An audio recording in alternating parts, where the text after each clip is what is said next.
Oke, jadi model prototipe pada saat pengembangan sistem informasi menghasilkan suatu demonstrasi praktis dari software komputer. Prototipe merupakan model kerja yang belum lengkap, ya, memang sengaja ya, tetapi telah menampung hal-hal yang penting, hal-hal prioritas, hal-hal yang dibutuhkan saat itu. Ya. Bisa jadi kebutuhan itu ada 4 level. Ibaratnya Anda bikin bangunan 4 lantai, maka setelah pondasi, maka lantai 1, lantai 2 misalnya. Nanti lantai 3 bagaimana? Nanti ya. Bisa karena modalnya belum ada ya, atau mungkin belum perlu sekali. Nah, nanti bisa diteruskan lagi. Metode prototipe dirancang agar dapat menerima perubahan-perubahan dalam rangka menyempurnakan prototipe yang sudah ada, ya. Sehingga pada akhirnya nanti sistem informasi manajemennya dapat diterima. Karena perubahan-perubahan tadi ya, penyempurnaan-penyempurnaan tadi adalah bagian dari proses pengembangan itu sendiri. Jadi model prototipe sebenarnya tidak hanya di pembangunan software saja ya, tapi dalam keseharian, contoh tadi saya bikin contoh apa tadi, bangunan 4 lantai gitu ya, sama seperti itu juga.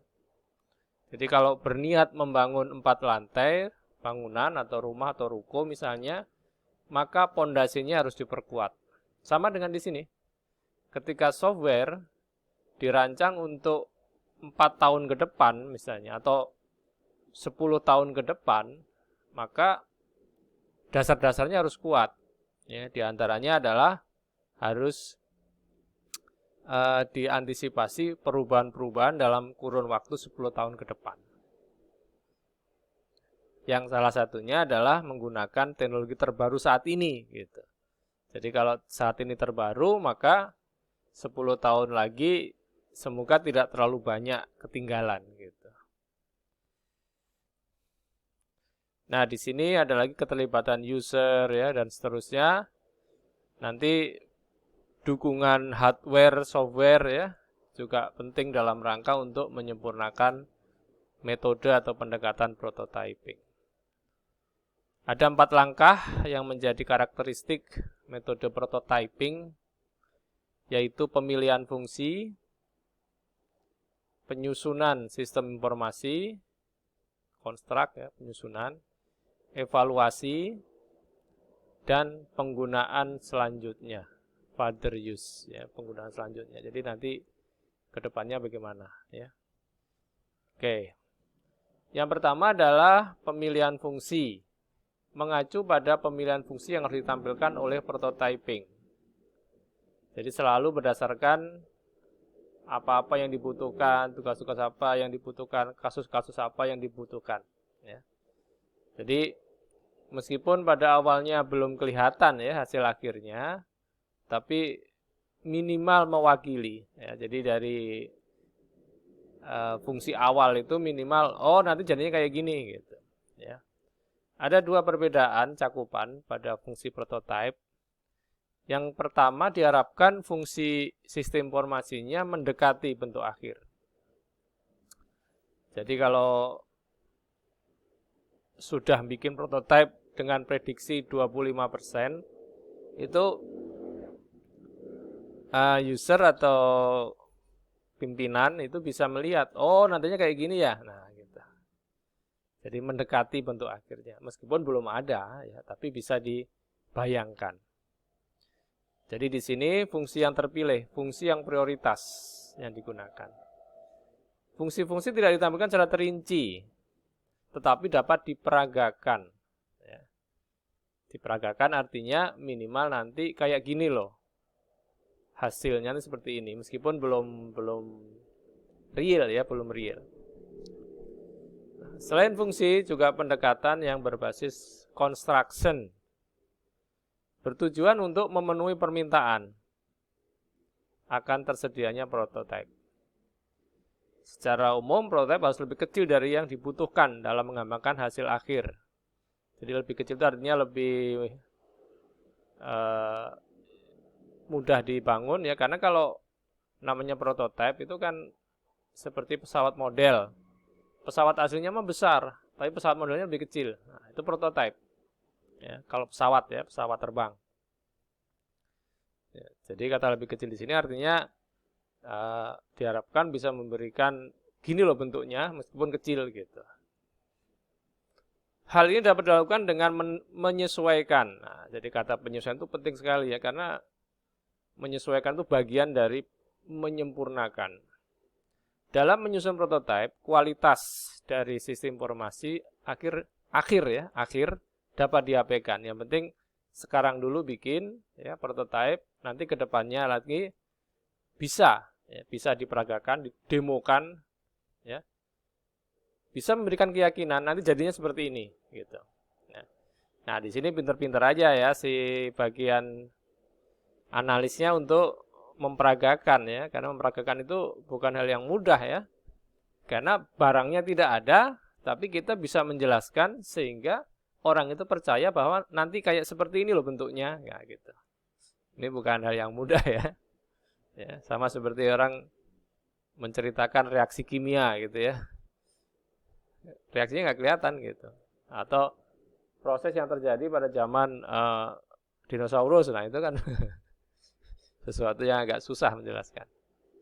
Kemudian evaluasi. Harus dipertimbangkan agar menerima masukan-masukan. Ya, menerima masukan-masukan. Ini wajar ya saya pikir ya, menerima masukan itu sebuah proses yang harus dijalani dalam rangka untuk penyempurnaan. Ya.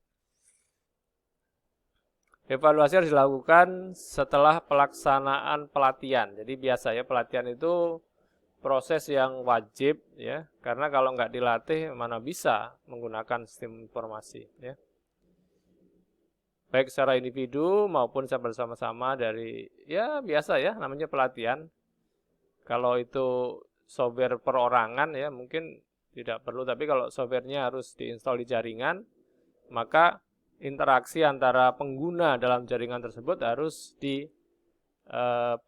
ya, sehingga tetap pelatihan itu bisa individu, bisa kelompok, menyesuaikan dengan kondisi yang ada.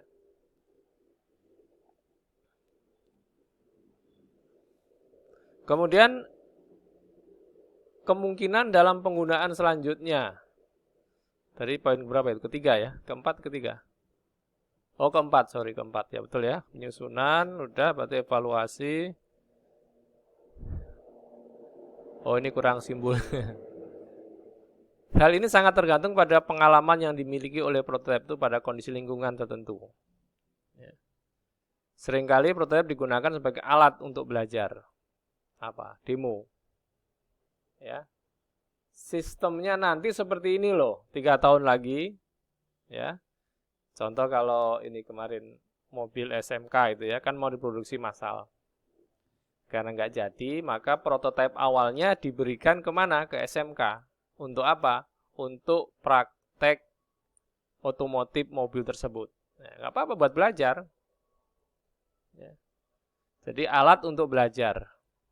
Dan selanjutnya tidak dipergunakan lagi ya, karena mungkin beda versi gitu ya. Tetapi mungkin juga merupakan bagian dari sistem informasi yang akan digunakan kelak. Ya, jadi prototipe itu bisa hanya dipakai untuk ya pakai aja inilah untuk latihan untuk belajar. Yang pertama, yang kedua, memang kayak gini nanti. Jadi tetap harus dijaga jangan sampai rusak gitu, ya. Jika prototipe digunakan sebagai alat untuk belajar, maka harus benar dilakukan dengan hati-hati. Ya. Pertama harus mempunyai manfaat jelas ya, memberikan manfaat jelas itu. Ya.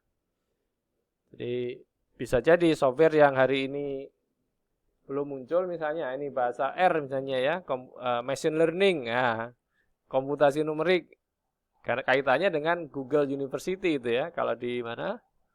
Ada sebuah perguruan tinggi di Bati Ukur sana, dia sudah selangkah lebih maju mungkin ya, sudah mempelajari machine learning itu sebagai course atau materi belajar gitu ya. Padahal belum banyak gitu machine learning, hanya kalangan tertentu saja, hanya sekelompok expert saja gitu. Tapi kedepannya mungkin bisa jadi akan menjadi sebuah ilmu baru gitu, metode baru. Yang kedua, harus mampu peragaan, evaluasi, dan modifikasi. Jadi bisa diperagakan, bisa disempurnakan, dievaluasi, bisa dimodifikasi. Kemudian pengajaran pelatihan, asal dipelajari ya, biasa itu ya. Kemudian kesepakatan, apa itu kesepakatan? Perlu diperhatikan bila selama peragaan prototipe ada masukan, maka harus diarahkan untuk membuat kesepakatan. Ya. Kesepakatan ini dibuat sangat tergantung pada pendekatan yang digunakan dalam menyusun prototipe ini. Misal, ada yang usul, gimana kalau reportnya modelnya seperti ini? Gimana kalau reportnya menyesuaikan dengan standar laporan keuangan yang ada, standar akuntansi yang ada misalnya. Terima aja. Ya, karena namanya juga prototipe ya. Jadi sekali lagi, prototipe itu bukan produk yang sempurna ya. Sempurna sih bagus, tapi kalau tidak sempurna belum jadi masalah gitu. Ada beberapa jenis yang pertama feasibility prototype. Digunakan untuk menguji kelayakan. Jadi membangun software untuk informasi manajemen yang akan disusun. Apakah komputernya mampu untuk menjalankan? Nah, coba ya. Jadi tujuannya feasibility prototype. Feasibility itu adalah studi kelayakan ya, menguji kelayakan. Ada lagi requirement prototype. Disebut juga discovery prototype. Digunakan untuk mengetahui kebutuhan aktivitas bisnis user. Ada lagi design prototyping. Digunakan untuk mendorong perancangan. Sistem informasi akuntansi yang akan digunakan. Atau sistem informasi manajemen yang akan digunakan. Jadi kata mendorong itu artinya bisa jadi untuk menyempurnakan prototipe itu atau untuk membangun prototipe yang lain. Jadi bisa itu, bisa yang lain. Implementation prototyping. Disebut juga production prototyping. Atau lanjutan dari rancangan prototype. Bisa jadi ini akan jadi bentuk akhirnya nanti ya. Pada umumnya, prototipe yang diterapkan ini membutuhkan data yang terperinci. Nah, ini kalau suatu model, contohnya model statistik, itu harus punya dummy data yang lengkap, yang cukup banyak. Ya. Juga data terperinci, fasilitas pengeditan, pokoknya serba hampir lengkap lah, hampir lengkap. Bahasa pemrograman juga semakin canggih, ya, bahasa pemrogramannya lebih canggih lagi gitu ya, dan seterusnya. Jenis prototipe ini menjadi semakin populer karena dapat menghasilkan perangkat lunak yang menambah. Nah, jadi dengan implementation prototyping itu diharapkan mendapatkan sistem informasi yang semakin baik. Nah, ini tahapan-tahapan, nanti bisa dibaca sendiri ya. Teknik dalam metode juga perancangan model, perancangan dialog, ya, simulasi.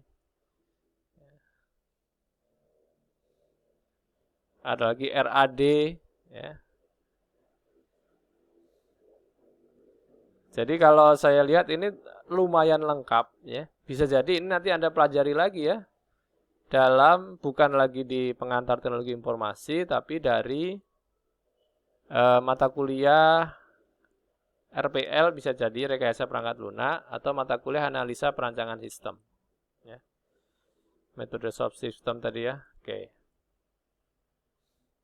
Nah, gitu aja mungkin materi PTI untuk kali ini. Jadi anggap aja ini materi bonus ya karena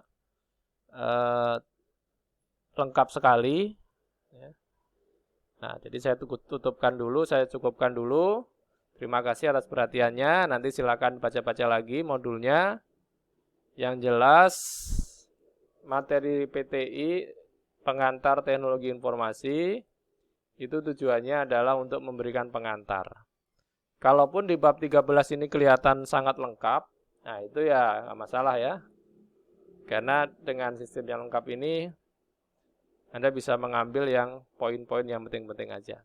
Ya. Tadi masih dibahas yang prototipe ya, tapi kedepannya masih ada lagi. Terima kasih.